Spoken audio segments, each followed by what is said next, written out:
I get to be a coach and a mentor to up and coming new business minds. These are MBA students. They're so smart, but they don't have as much experience and they don't know what it looks like outside of these four walls. And so I get to talk about that in a coaching and mentoring way, which I love, and kind of expose them to a different perspective or something different to think about.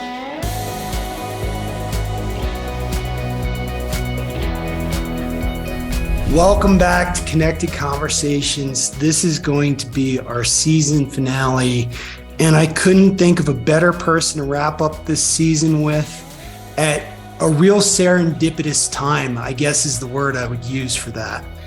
And this person is somebody who I met, 5-6 years ago. And over the years, unbeknownst to this person, I've learned from them by simply following them on LinkedIn and listening to what they put out there and really consuming their content and understanding, things that I never knew before. And she's an educator, and she was a very powerful voice in the corporate real estate world. And we'll get into all that because she has a very interesting story.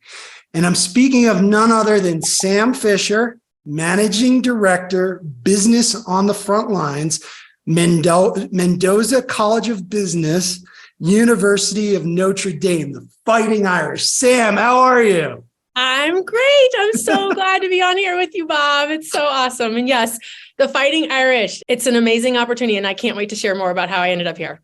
I love it. So again, it's so funny that you end up at a university as an administrator, because like I said, and I told you in our prep call, I learned a couple things from you over the years, and let's just get that out of the way. I learned what equitable work meant, and I learned what servant leadership meant. I'd never heard those two terms until you used them on LinkedIn. And I also sat through a webinar or podcast that you did where you spoke about equitable work. And you, in my opinion, were the first person that I saw talking on these subjects. So I can't think of a better person for those students to have structuring a curriculum for them. Nobody better than you, because I think at your heart, you're an educator. I love that you said that. I never thought I would end up here in higher ed. And we can talk about how I got here. But what I'll say is I really have a dream job.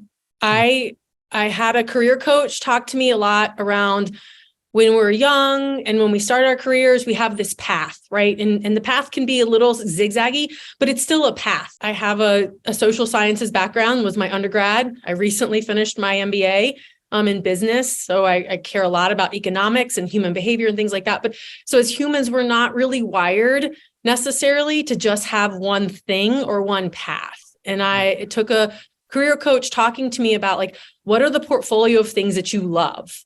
What do you love to do? And as I started to write those out, some of them were really different. Mm-hmm. And it was kind of an aha moment for me, in addition to a couple of other ones I've had in my life. And so I really do have the best job. I'm not kidding. Awesome. I have the best job because I get to do what I'm really, really great at, which is operations. So it's a mix of a chief operating officer. I'm managing administrative functions, oversight of budgets, all the things that a lot of people will say aren't sexy, but I love. Mm-hmm. I get to be a coach and a mentor to up and coming new business minds. These are MBA students. They're so smart, but they don't have as much experience and they don't know what it looks like outside of these four walls. And so I get to talk about that in a coaching and mentoring way, which I love, and kind of expose them to a different perspective or something different to think about. And then the last part, which is actually my favorite part of my job, is anyone out there who remembers what the Strengths Finder was, right? I'm going way back when you used to do Personalysis or your Myers-Briggs. Strengths Finder, right? I'm really way back on you, Bob. I'm 2006. The guidance counselors would give these. Yes. Yeah. So my top strength, and I will never forget this, is I'm a learner. I love learning new things. I love learning about new things. When I was in corporate real estate, I didn't really know about it. Then I had a big function in tech. I didn't know about it. Those were just things that I really enjoyed doing because I was learning. And so I get to sit in on our classes. I get to watch our students I get to help build the curriculum. I get to sit in on any class at Notre Dame that I want to. I can audit it. I mean, it's amazing. So that part of me that doesn't always get fed in other arenas of life feels really amazing and just fills my cup every single day. Well, that's a perfect segue, because we now, I think this is going to catch a lot of people up on where you are in your career right now. Why don't you take us back to your workplace days? Take us back as far as we could go all the way back to elementary school. Just take us through your background a little bit, because I know you I met you when you were at Capital One, and then we intersected again when you were at Citadel. And then Okta, you were at Okta for a little while, but take us through your whole journey that catches up to where you are today. So I'll just kind of do undergrad because that's probably the most relevant. So I was a pre-med major in undergrad when I started. And this will wrap a little bit around what I talk about, because my grandfather was one of the first people in the United States to get chemotherapy. He was a prostate cancer patient. He, at the time, was in the military, and he was really a bit of a guinea pig. They hadn't really done chemo. He was at the National Institutes of Health. And I remember being very moved by that. And so I liked a lot of physical sciences, human biology. And when I went to college, I was a pre-med major, and I was a pre-med major for 2 years. And along the way, I met my husband and decided I didn't want to spend X many years in school, but I really wanted to stay closely connected to the human condition in whatever form and format that looked like. So I ended up as a communications and anthropology major. The anthropology part was really the piece about the human condition that I cared the most about. And when I left school, I went to work at retail. So I spent 7 years at Circuit City's corporate headquarters in Richmond, Virginia. And it was such an amazing experience of like the human condition, because you really learn about how do you design stores in a way that really aligns with the way a consumer shops, right? And it's based on demographics, and it's based on socioeconomics, and it's based on geography of where the store is at. It's an amazing kind of algebraic equation is the best way I can put it, or maybe even calculus, of all these different factors that play into how are you going to generate revenue and income and drive customer traffic in your store. And that came to pass for me a lot longer, many years later, when I finished my MBA last year and I was understanding more economics. It just made more sense to me. But so I spent a lot of time in retail. And I really felt like that really helped me when I made the transition into workplace, because my focus was, who's my customer? Right. I spent many years thinking about who is my customer, what drives them, what's important to them, what are the things that they care the most about. And when I went into workplace, that's really the lens that I used. That's why you heard me talk a lot about equitable work. You heard me talk about servant leadership, because many of those things are about that place of like, who's my customer, or who is the person I care about, and how do I want to help them? So that became a theme for me really throughout my entire career. Around when I looked at what I was doing and what I really wanted to do, it was about helping people. It could have been about helping them find the right space. It could have been about helping them progress in their career. It could have been about, helping them think through a different career transition. It could have been thinking about helping to make things more simple and less complex with technology. So that became a real kind of underlying theme of everything I did in my career. And it always was with the lens of a customer-centric lens. When I left Circuit City, I was with them until the end. And then I took a role with a third-party real estate firm. So I worked for Newmark for a little while I was at Capital One, and then I transitioned to become a Capital One employee. And I had an amazing run there as well. I worked for a really amazing boss. We had an incredible team. It was very familial-like, and family matters a lot to me. It's one of my driving factors when I think about what I want to do and how I want to engage. And I think about my team a lot like a family. They don't always think about me like that, but I do. And so that was a place where I learned so much about who I am as a person and as a leader. And then also how to build relationships, how to be a connector, how to think about experiences for people in a different way than I think a lot of real estate people were thinking about at the time. They really were focused on, all right, I'm going to build you a building, I'm going to give you a shell, and then we have an interiors, but they didn't really think about what I called the ecosystem of the workplace. That's how I started. That's exactly how I started. Yep. And so now you start to see the red thread of like, I was a pre-med biology major. Everything in biology or in human sciences is about interwebs or, interconnection and how did the things work together. And so that's the way I thought a lot about a workplace, right? It's all interconnected. And you pull one lever, you get one thing. You pull a different lever, you get something different. And ultimately, it's all about the experience that it turns into. And so that's really what I did for probably the last, since 2008.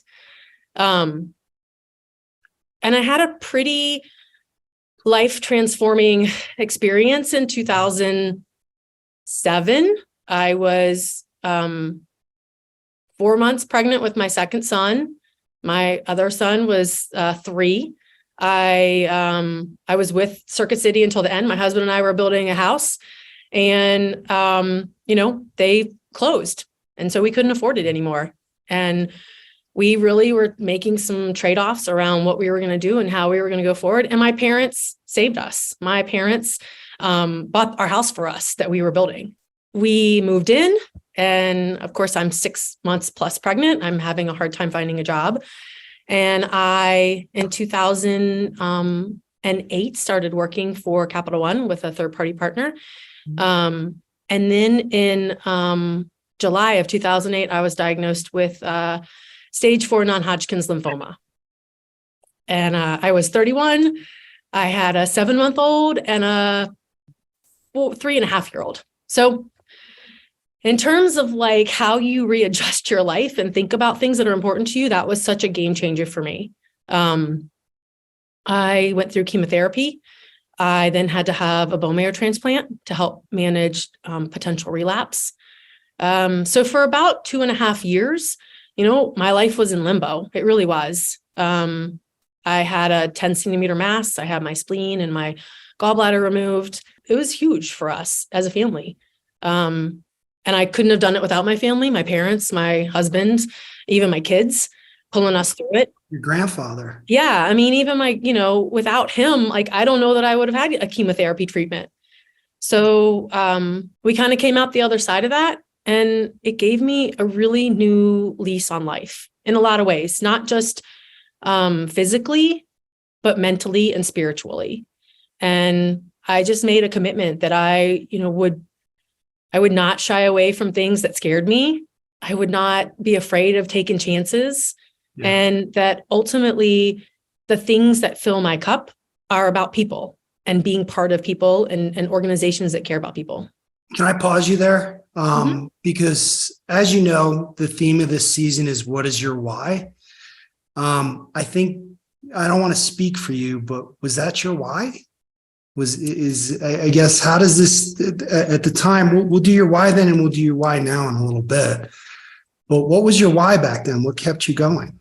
My why at the time was I had a 7-month-old that I had, I'd never seen him walk. I wasn't sure what was going to happen. I had a 4-year-old that hadn't started kindergarten. And honestly, I have this little bit of grit in me. I come from a blue collar background. I'm a first generation college graduate. I'm the only person in my entire family that has a master's degree. And I did it when I was 45. Like, I just have a little bit of that grit in me. Mm-hmm. And so I think part of it was I have my kids, I have my family, but also I'm going to come out of this and I'm going to be a different person. I wanted to be a different person to my team. That's really where the servant leadership came from, to my partners, to my family, to my friends. Like, I just wanted to be someone that people wanted to be around. Yeah. And that really just embraced life in a different way, in a way that was fearless and that people could see somebody doing it that way. My church recently said something about living a questionable life. And it's not questionable in like the bad way. It's questionable in like, wow, you really just love life and you show up in a really different way than most everybody does. And that was my why. Like, I just wanted to be a different person when I came through that. Well, you just said you had a little bit of grit. I'd say you have a lot of bit of grip. I don't know. That's not a word, but you know what I mean? You have a whole lot of grit. You have a whole, there actually is a test that I think West Point administers, or they put their West Point to gauge how gritty a person was. And I remember taking that test and thinking I scored pretty well. I'm thinking about other people that I could give this test to and be like, I don't think they'd score so well, but I think you would score very highly on that test. So I got to say, I mean, that story is just, your story is just unbelievable. It's just standing the test of time. And I've said this a couple of times, and I seem to stumble on these wonderful guests on the podcast where it's tough times don't last, tough people last. Yeah. And you're definitely the model of that. So was there something about the workplace in particular that you were drawn to and that you wanted to help grow and evolve? Because I wrote down, when you were talking about the physical space, I wrote seeing beyond the physical space. Because when I was a space planner, it was new construction. It was everybody gets a desk, a phone, a computer, a cube, or an office. That's all anybody ever cared about. Nobody looked at culture. Nobody looked at, there was no neighborhooding. There was no, agile working models back then. It was just, this is what you get. You're entitled to 120 square feet. That's it. We're not worried about the rest of it. So was there anything in there that you were drawn to in the workplace that made you feel like, I got to make a change? I got to make an impact here? I think so. And I think it's because I look at it as an ecosystem.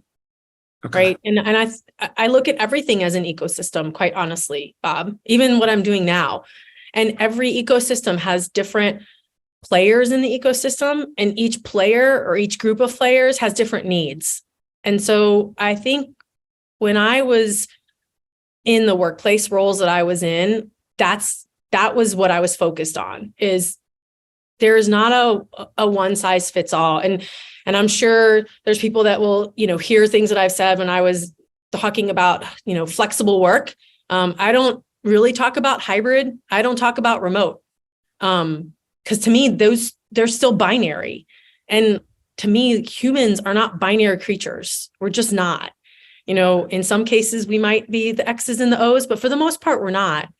And so to me, the workplace was the best manifestation of, a biological environment, but in physical, like for people, like for biological organisms that are interacting with not only their environment, but with their people, and understanding how that environment can affect how you interact with people, your moods, the ability to generate new ideas, the ability to progress in your career. Like those things actually have those physical workplaces have a impact on that.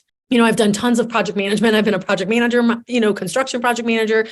And those are amazing opportunities because you see something come to life that was probably on a piece of paper at one point in time. That's what I like. But to be able to kind of draw yourself back from looking at a physical workplace and think about all the different facets of it and how it can connect people, how it can help people, how it can drive new ideas, how it can, build people up. It was really the thing that brought me to it. Do you feel like, and I need to, and I don't mean to put you on the spot, but I feel like in my network anyway, in my little ecosystem on LinkedIn and the conferences, I feel like you were one of the earlier voices to talk about these kind of things. Like I said, I learned some key terms from you years ago that people are using now.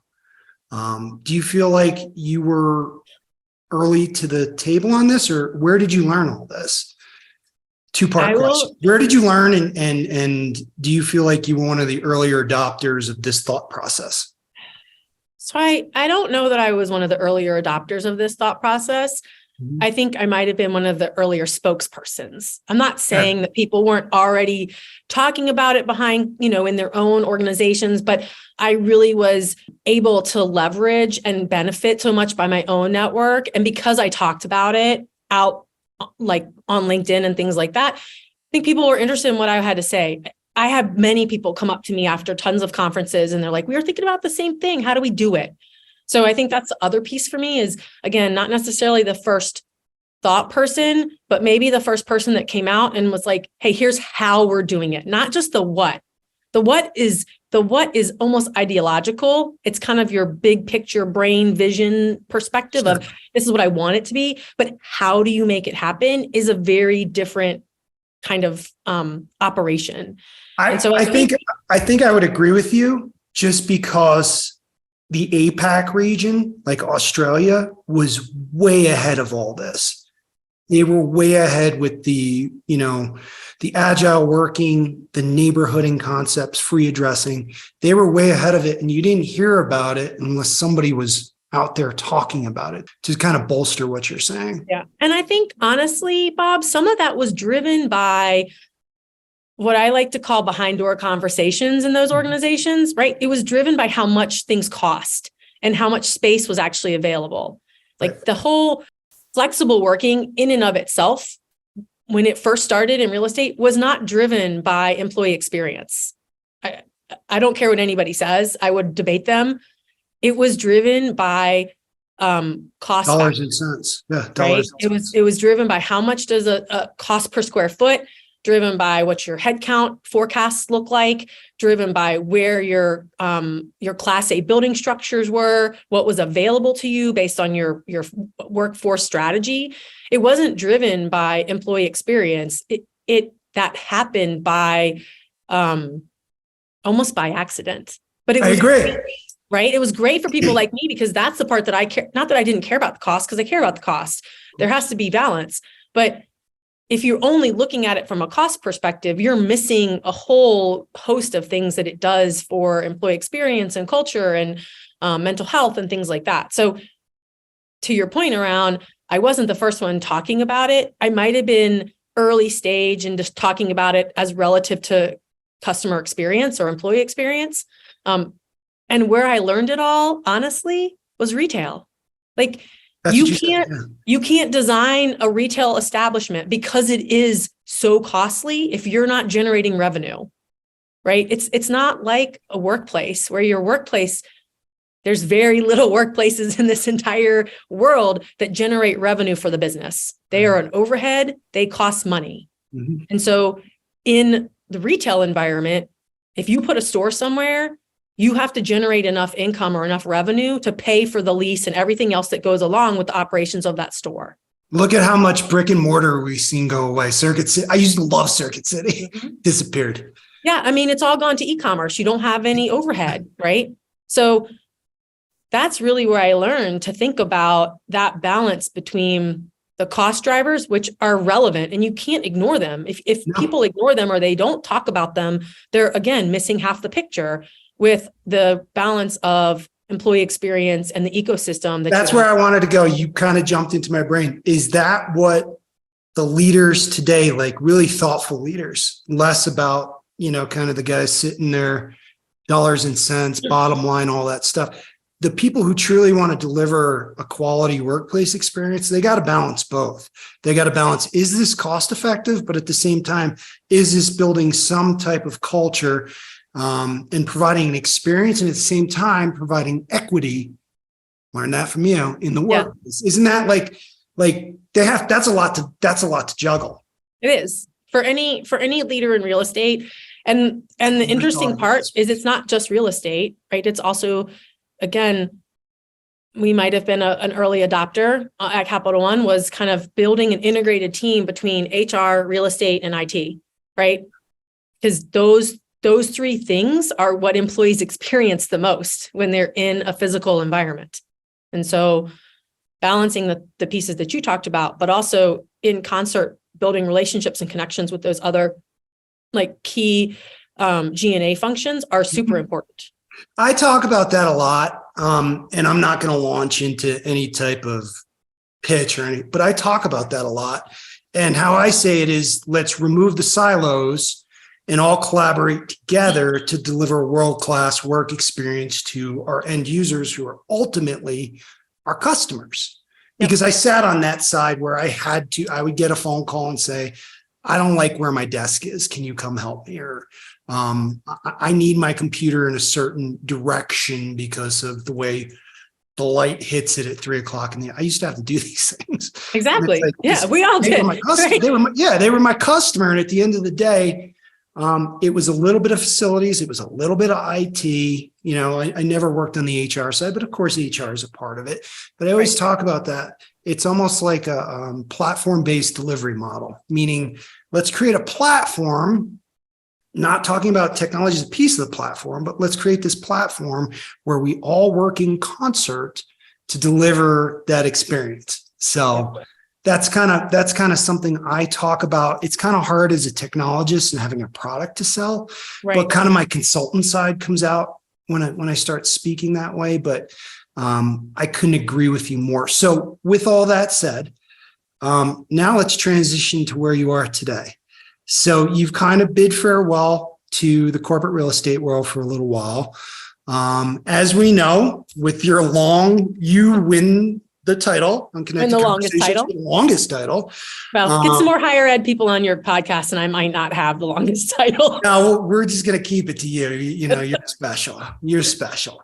So with that said, and I think I don't even really need to ask you, but I do need for the sake of the podcast and our audience, what's your why today? Why higher ed? Why shaping the future of our business leaders? Again, I think I know the answer, but I would love to hear your kind of take on what your why is today. Yeah. So candidly, part of my why was I was in burnout.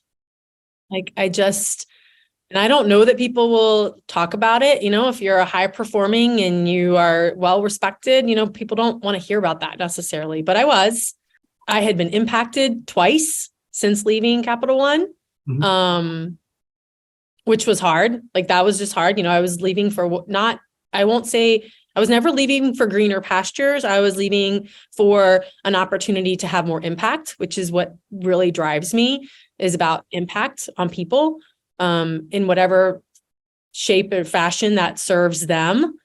And I was tired.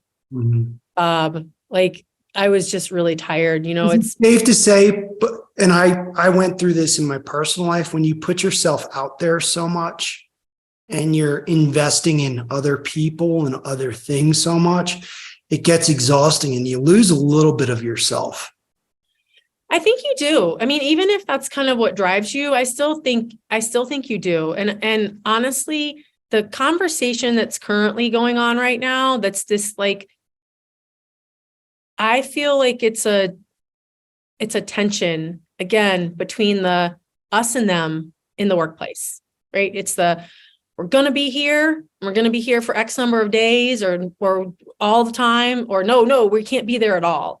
And that's a hard place for someone like myself, because I believe that there's flexibility. I believe that it's not binary. And so part of my challenge and part of what was burning me out was honestly the constant push and pull that I would see on LinkedIn, or I would see in my publications of things that I read, just this constant fighting. We have this weird fighting culture going on now, and not just in workplace, but broadly, I feel we fight about everything. Our culture is about fighting instead of finding ways to move to better outcomes that serve us all. And so that was really challenging for me. It's because it's just not, it's not a place that my heart lives at, and it's hard for me. I still have great teammates that I keep in touch with, I didn't make a pivot for any reason other than it was a personal choice. And again, going back to my very early beginnings, I have a lot of veterans in my family, and I care deeply about the commitment that they make and the sacrifices that their family makes to our country.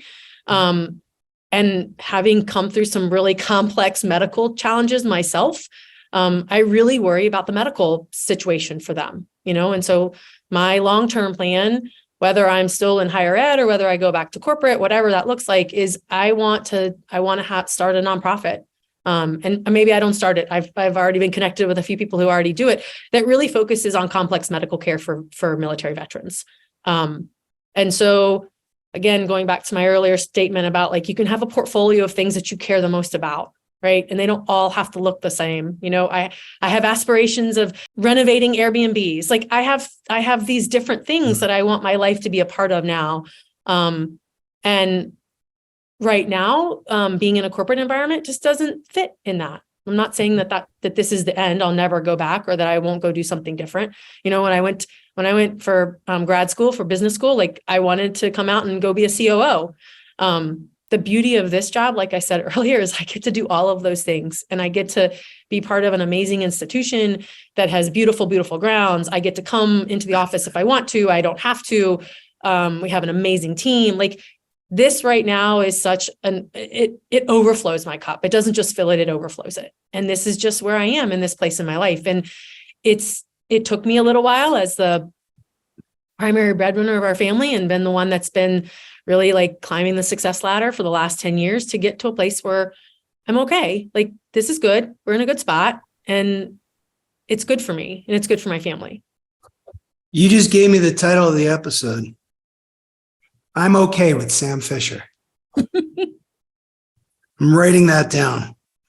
And because what you just gave me goosebumps, because I strive for getting to that place in my life, and I might be there, to where I can say with confidence and with a smile on my face and with the enthusiasm that you just delivered, I'm okay. Mm-hmm. And I love how you just surmised that whole conversation by saying, this is my journey. These are the ups and downs. This is where I was. This is where I am. And I'm okay. And I really hope other people can get there, especially in this climate right now, where we see all these layoffs. We saw the Great Resignation. We went through the pandemic. Now the layoffs are happening, and companies are right-sizing and doing what they're doing. I hope more people can use you as an example of, I may not be okay now, and I may be on a path that's a little different than I expected, but I'm going to be okay in the future. And I just did a post about this on LinkedIn, and it was very sincere. And I had so many people respond to the post and tell their origin story, much like you did.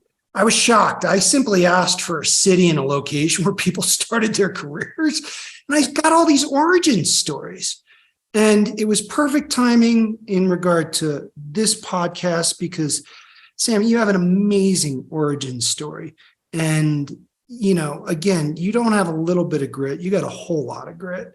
And to me, you're an educator. You're a teacher. You're a strong voice in whatever that you do. I think the people that you serve as a servant leader will benefit greatly from everything you've been through, both personally and professionally. And I mean that from the bottom of my heart. That's an amazing story. Thanks, Bob. I appreciate the opportunity and the platform to share it. It's being super vulnerable, and we talk a lot about that also in the corporate world and everywhere else. And part of it is showing up how you talk, right? But it's the example.